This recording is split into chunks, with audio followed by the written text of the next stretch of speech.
dia yang masih menungguku. Hujan turun tanpa henti malam itu. Langit desa Semboro diselimuti kabut tebal dan udara dingin menusuk hingga ke tulang. Raka berdiri di depan sebuah rumah tua yang sudah lama ia tinggalkan rumah.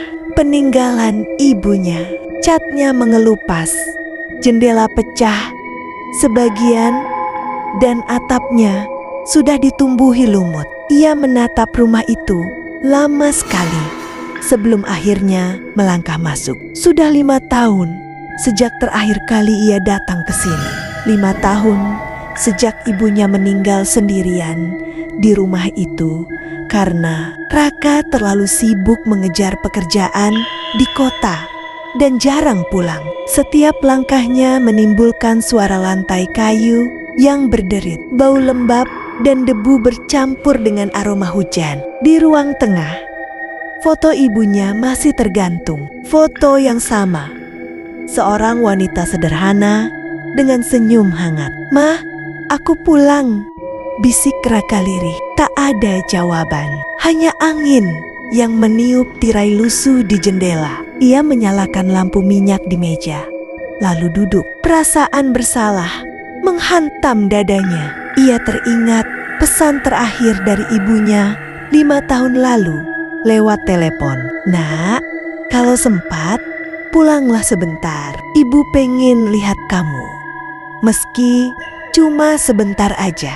Dan Raka seperti biasa menjawab dengan janji kosong. "Nanti, Ma, minggu depan aku pulang." Tapi minggu itu tak pernah datang. Yang datang justru kabar kematian ibunya. Jam menunjukkan pukul 9 malam ketika Raka terbangun dari lamunannya. Suara hujan makin deras dan di kejauhan terdengar suara sendok beradu dengan gelas dari dapur. Ia langsung terdiam.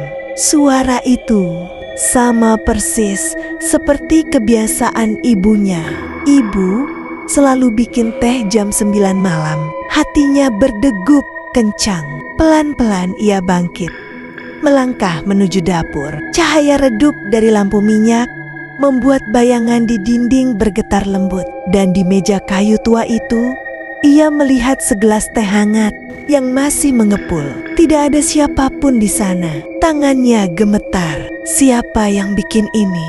Ketika ia berbalik, di ambang pintu terlihat siluet wanita dengan rambut beruban dan baju daster lusuh. Wajahnya samar di antara bayangan, tapi Raka mengenalinya seketika. "Mah?" Sosok itu tersenyum. Senyum yang begitu dirindukan. "Kamu pulang juga, Nak." Raka langsung meneteskan air mata. Ia mendekat dan memeluk ibunya. Tubuhnya dingin, tapi lembut seperti dulu. Ia ingin berkata banyak hal tentang penyesalan, tentang rindu, tentang betapa ia ingin memutar waktu. Namun ibunya hanya berbisik, "Jangan sedih, Nak. Ibu sudah lama menunggumu." Malam itu mereka bicara lama. Raka bercerita seolah semuanya nyata tentang pekerjaannya, hidupnya di kota, dan betapa ia ingin menebus semua waktu yang hilang. Ibunya mendengarkan sambil menatapnya lembut. Namun di tengah percakapan, Raka sadar ibunya tak mengedip. Tatapannya kosong, dan setiap kali angin lewat, bayangannya di dinding menghilang sejenak. "Ma, ini nyata kan?" Ibunya tersenyum pelan. "Ibu cuma pengen lihat kamu sekali lagi. Setelah ini, ibu akan tenang." Air mata Raka tak terbendung. Ia memeluk ibunya erat, tapi pelukan itu perlahan terasa kosong, dingin, menghilang. Pagi datang, hujan reda. Raka terbangun di lantai dapur dengan kepala bersandar di meja kayu. Di hadapannya, segelas teh sudah kering, penuh debu. Tak ada tanda ibunya dimanapun. Tapi di atas meja, ia menemukan surat lama tertulis dengan tulisan tangan ibunya. Surat yang belum pernah ia lihat sebelumnya. "Nak, kalau suatu saat kamu pulang dan ibu sudah tidak ada, jangan sedih.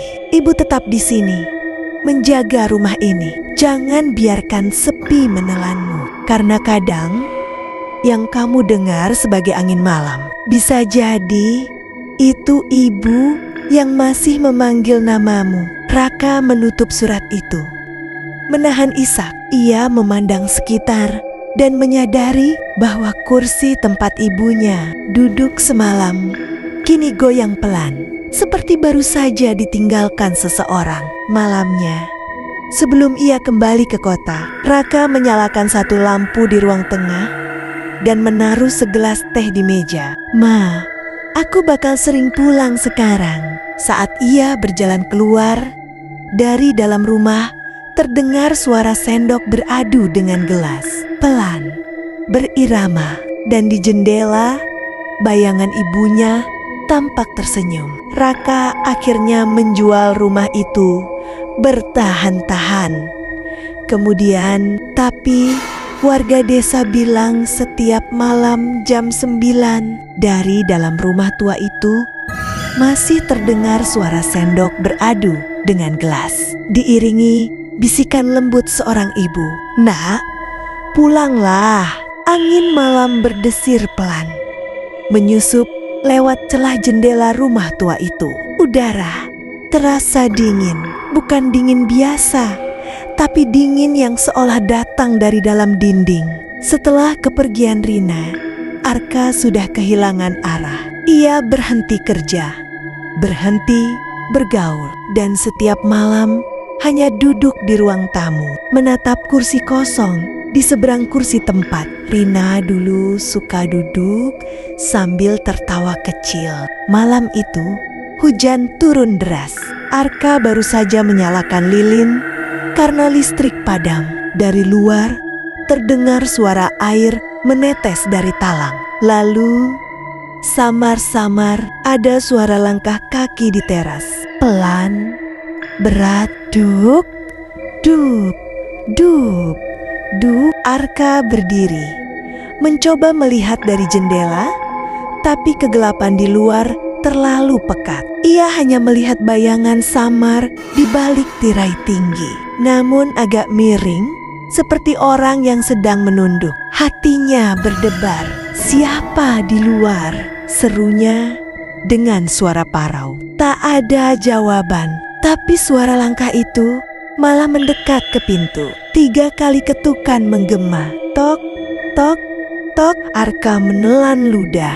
Ia ragu membuka pintu, tapi entah kenapa tangannya bergerak sendiri. Saat pintu terbuka, angin dingin menyapu wajahnya, dan ia melihat sesuatu yang membuat darahnya berhenti mengalir. Di depan rumahnya berdiri sosok Rina dengan wajah yang sama, tapi pucat. Bibirnya biru, rambutnya basah dan menempel di wajah, seperti baru keluar dari kubur. Di tangan kirinya, Rina menggenggam kalung yang dulu Arka hadiahkan sebelum ia meninggal. "Kak," bisiknya lirih, "kenapa kamu biarin aku sendiri?" Arka terdiam. Ia tak bisa berkata apa-apa. Air matanya menetes tanpa sadar, antara takut dan rindu yang bercampur jadi satu. Rina melangkah pelan ke arahnya. Suara kakinya menimbulkan bunyi basah di lantai kayu. Saat jarak mereka hanya 1 langkah, Rina mengangkat wajahnya. Matanya kosong, tapi di dalamnya ada kesedihan yang dalam sekali. "Aku gak bisa pergi kalau kamu terus manggil aku, Kak." Arka terjatuh berlutut. "Aku cuma pengen lo balik, Rin. Gue gak bisa hidup tanpa lo." Rina tersenyum tipis. "Kalau gitu, aku akan tinggal di sini selamanya." Dan detik itu juga, semua lilin di rumah padam. Gelap total. Hanya terdengar desahan napas 2. Makhluk yang kini tak lagi berbeda antara hidup dan mati. Pagi harinya, tetangga menemukan Arka duduk di kursi ruang tamu. Matanya kosong menatap dinding. Di kursi seberangnya ada bekas duduk basah, seperti seseorang baru saja duduk semalaman.